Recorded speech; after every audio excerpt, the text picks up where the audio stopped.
Ang virtual voting ay matagal na pong isinasagawa sa House of Representatives.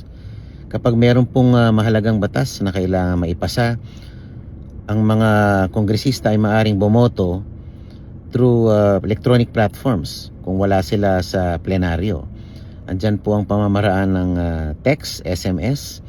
Nandyan po ang Viber chats. Meron po kaming mga chat groups, virtual chat groups na kung saan pwede naming i-rehistro ang aming yes or ang aming no.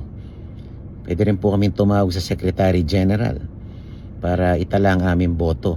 So marami pong pamamaraan para itala ang aming boto kahit wala kami sa Kongreso. At kahit maging sa komite, pwede ka rin makiluhok sa committee deliberations. Kukunin mo lang yung virtual link or yung Zoom link, ay pwede ka nang sumali sa diskusyon sa komite. So ito po ay hindi na bago.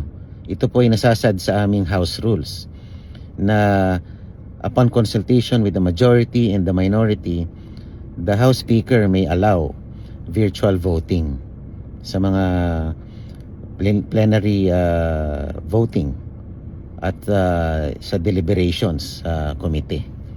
Yun po, matagal na po yung video conferencing na yan at virtual voting na isinasagawa. Kahit na wala ng pandemya, ginagawa rin po nilang practice yan.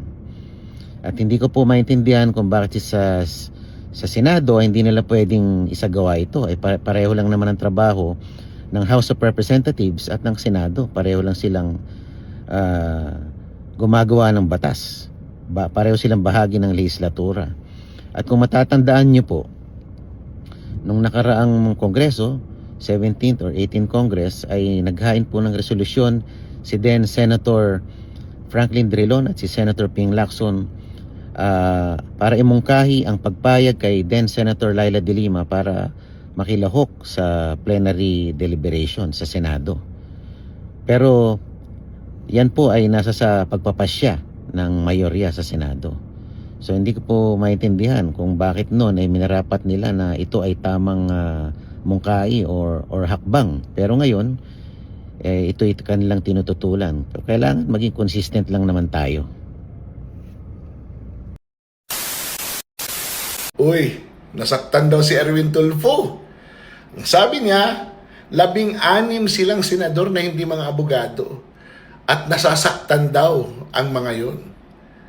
Hindi, dalawa lang kayo ni Risa na nasaktan eh. Dalawa lang kayo nang nag-articulate na nasasaktan kayo. Alam niyo, it has nothing to do with reason anymore. It has something to do with emotions. Lahat kayo dyan sa Senado, puro emotional. Sinadya yan nang nagpaaway sa inyo. Di ba? Bakit may away dyan? Napakasimple lang. The people want to know the truth sa flood control scandal. Ni-railroad ng majority na kasama ka noon, panahon ni Tito Soto bilang Senate President. Inagaw nyo mula kay Chis Escudero yung Senate Presidency para makontrol nyo yung investigasyon. Huwag na tayo yung sinasabi nyo na kaya sila nagmamadali dahil makakasuhan sila. Kaya naman nagmadali si Ping Lacson din na maglabas ng kanyang report, chairman's report, whatever it is, para lang makasuhan yung mga senador na nandoon ngayon sa mayorya. Yun naman din ang purpose eh.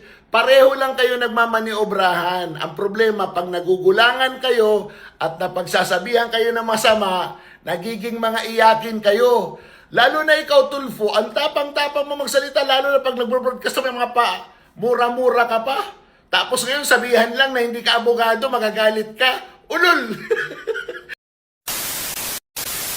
Uy! Breaking news! Ayan o!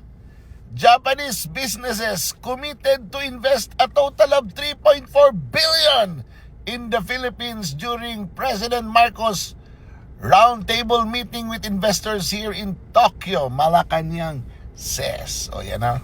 Approximately mga 210 billion yan. Ang laki-laki na naman. Pag billion, kinakabahan ako eh.